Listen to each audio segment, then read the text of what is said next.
ಪ್ರಿಯಾಂಕಾ ಶರ್ಮಾ ಸಾವು ಇಡೀ ಅವರ ಫ್ಯಾಮಿಲಿಗೆ ಒಂದು ಆಘಾತಕಾರಿ ವಿಷಯ ಆಗಿರುತ್ತೆ. ಆದರೆ ಇದನ್ನು ಅವರು ಇದರಲ್ಲಿ ಅವ್ರಿಗೆ ಯಾವುದೇ ಥರದ ಅನುಮಾನ ಕಾಣೋದಿಲ್ಲ. ಸೊ ಅವರ ಫ್ಯಾಮಿಲಿ ಏನು ಅನ್ಕೋತಾರೆ ಅಂದರೆ ಅವಳ ಸಾವು ಅನಾರೋಗ್ಯದಿಂದ ಆಗಿದೆ ಅಂತ ಅನ್ಕೋತಾರೆ. ಬಟ್ ಯಾವಾಗ ಇದೇ ಸೇಮ್ ಸಿಂಪ್ಟಮ್ಸ್ ದೇವೇಂದ್ರ ಶರ್ಮಾ ಅವರ ವೈಫು ಅನಿತಾ ಶರ್ಮಾ ಹಾಗೆ ದೇವೇಂದ್ರ ಶರ್ಮಾ ಅವರ ಮೊದಲ ಮಗಳು ದಿವ್ಯಾ ಅರೋರಾ ಶರ್ಮಾಗೆ ಶುರುವಾಗುತ್ತೋ ಆಗ ಅವರಿಗೆ ಅನುಮಾನ ಬರೋಕ್ಕೆ ಶುರುವಾಗುತ್ತೆ. In fact same symptoms Devendra Sharma ಅವ್ರಿಗೂ ಬರುತ್ತೆ. ಬಟ್ ಅವರಿಗೆ ಅನಿತಾ ಮತ್ತು ದಿವ್ಯಾ ಶರ್ಮಾಗೆ ಇರುವಷ್ಟು ತೀವ್ರವಾಗಿರೋದಿಲ್ಲ. ಅವರು ತುಂಬ ಮೈನರ್ ಸಿಂಟಮಿಂದ ನರಳ್ತಾ ಇರ್ತಾರೆ. ಅವರಿಗೆ ಅಷ್ಟೊಂದು ಸೀರಿಯಸ್ ಸಿಂಪ್ಟಮ್ಸ್ ಇರೋದಿಲ್ಲ. ಬಟ್ ಅನಿತಾ ಮತ್ತು ದಿವ್ಯಾ ಶರ್ಮಾ ಅವರನ್ನು ದೆಹಲಿಯ ಶ್ರೀ ಗಂಗಾರಾಮ್ ಹಾಸ್ಪಿಟಲ್ಗೆ ಅಡ್ಮಿಟ್ ಮಾಡ್ತಾರೆ. ಅಲ್ಲಿಯ ಡಾಕ್ಟರ್ಸ್ಗೆ ದೇವೇಂದ್ರ ಶರ್ಮಾ ಅವರ ಮನೆಯಲ್ಲಿ ನಡೆದ ಕೆಲವು ಘಟನೆಗಳು ಹಾಗೆ ಅವರ ಇಡೀ ಫ್ಯಾಮಿಲಿಗೆ ಸೇಮ್ ಸಿಂಟಮ್ಸ್ ಇರುವಂಥ ಒಂದು ಕೇಸನ್ನು ನೋಡಿ ವಿಚಿತ್ರ ಅನಿಸುತ್ತೆ. ಹಾಗೆ ಅನುಮಾನ ಬರೋಕ್ಕೆ ಶುರುವಾಗುತ್ತೆ. ಸೊ ಇವರಿಬ್ಬರ ಬ್ಲಡ್ ಟೆಸ್ಟ್ ಮತ್ತು ಯೂರಿನ್ ಟೆಸ್ಟನ್ನು ಮಾಡಿದಾಗ ಅವರ ದೇಹದಲ್ಲಿ ಥಾಲಿಯಂ ಅನ್ನೋ ವಿಷ ಪದಾರ್ಥ ಯಥೇಚ್ಛವಾಗಿ ಸಿಗುತ್ತೆ.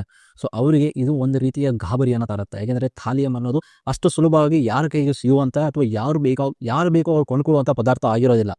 ಥಾಲಿಯಂ ಅನ್ನೋ ಒಂದು ಪದಾರ್ಥ ತನ್ನ ಫ್ಯಾಮಿಲಿಯ ಮೆಂಬರ್ಸ್ಗೆ ಹಾಗೆ ತನಗೆ ದೇಹದ ಒಳಗೆ ಸೇರಿದೆ ಅನ್ನೋದು ದೇವೇಂದ್ರ ಶರ್ಮಾ ಅವರಿಗೆ ಗೊತ್ತಾಗ್ತಿದ್ದಂಗೆ ಅವರು ತಮಗೆ ಗೊತ್ತಿರುವಂಥ ಕೆಲವೊಂದಿಷ್ಟು ಸೀನಿಯರ್ ಡಾಕ್ಟರ್ಸ್ಗಳನ್ನು ಕನ್ಸಲ್ಟ್ ಮಾಡ್ತಾರೆ.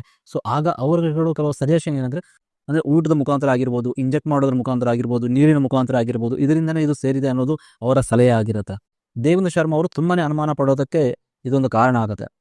ಸೊ ಆಗ ದೇವೇಂದ್ರ ಶರ್ಮಾ ಅವರಿಗೆ ನೆನಪಿಗೆ ಬರೋದು ಒಂದು ಘಟನೆ. ಜನವರಿ 31, 2021ರಂದು ಏನಾಗುತ್ತೆ, ದೇವೇಂದ್ರ ಶರ್ಮಾ ಅವರ ಮನೆಗೆ ಅವರ ಅಳಿಯ ವರುಣ್ ಅರೋರಾ ಬರ್ತಾರೆ. ಸೊ ಅವ್ರು ಖಾಲಿ ಕೈಯಲ್ಲಿ ಬಂದಿರೋದಿಲ್ಲ. ಅವರು ಒಂದು ಫಿಶ್ ಕರಿಯನ್ನು ಮಾಡ್ಕೊಂಡು ಬಂದಿರ್ತಾರೆ. ಸೊ ಅವರು ಏನು ಹೇಳ್ತಾರೆ, ನಾನಿದ್ರು ನನ್ನ ಕೈಯಾರೆ ಮಾಡಿದ್ದೀನಿ, ಇದರ ಟೇಸ್ಟ್ ನೋಡಿ ಅಂತ ಅವ್ರು ಕೊಡ್ತಾರೆ. ಸುಮಾರು ಮಧ್ಯಾಹ್ನದ ಸಮಯಕ್ಕೆ ಬಂದಿರ್ತಾರೆ ಅವರು.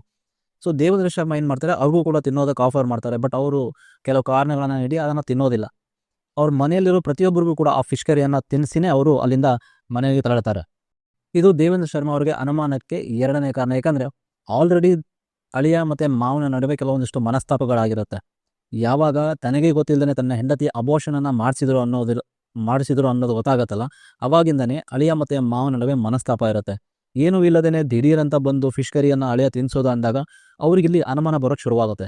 At the same time March 22, 2021ರಂದು ಅನಿತಾ ಶರ್ಮಾ ಅಂದರೆ ದೇವೇಂದ್ರ ಶರ್ಮಾ ಅವರ ಹೆಂಡತಿ ಸಾವನ್ನಪ್ತಾಳೆ. ಸೊ ಇದು ಅವರಿಗೆ ತುಂಬಾ ಒಂದು ಆಘಾತಕಾರಿ ವಿಷಯ ಆಗುತ್ತೆ. ಅಟ್ ದ ಸೇಮ್ ಡೇ ಅವ್ರು ಏನು ಮಾಡ್ತಾರೆ, ಪೊಲೀಸ್ ಸ್ಟೇಷನ್ಗೆ ಅಂದರೆ ಇಂದ್ರಪುರಿ ದೆಹಲಿಯಲ್ಲಿರುವಂಥ ಇಂದ್ರಪುರಿ ಪೊಲೀಸ್ ಸ್ಟೇಷನ್ಗೆ ಹೋಗಿ ಕಂಪ್ಲೇಂಟ್ನ ಕೊಡ್ತಾರೆ. ಅವರು ಏರಿಯಾ ಪೊಲೀಸ್ ಸ್ಟೇಷನ್ಗೆ ಹೋಗಿ ಕಂಪ್ಲೇಂಟನ್ನು ಕೊಡ್ತಾರೆ. ಅಳಿಯನ ಮೇಲೆ ಅನುಮಾನಾಸ್ಪದವಾಗಿ ಒಂದು ಈ ಥರ ಆಗಿದೆ, ನನಗೆ ಇವ್ರ ಮೇಲೆ ಅನುಮಾನ ಇದೆ ಅಂತ ಒಂದು ಕಂಪ್ಲೇಂಟನ್ನು ಅಲ್ಲಿ ಲಾಂಚ್ ಮಾಡ್ತಾರೆ.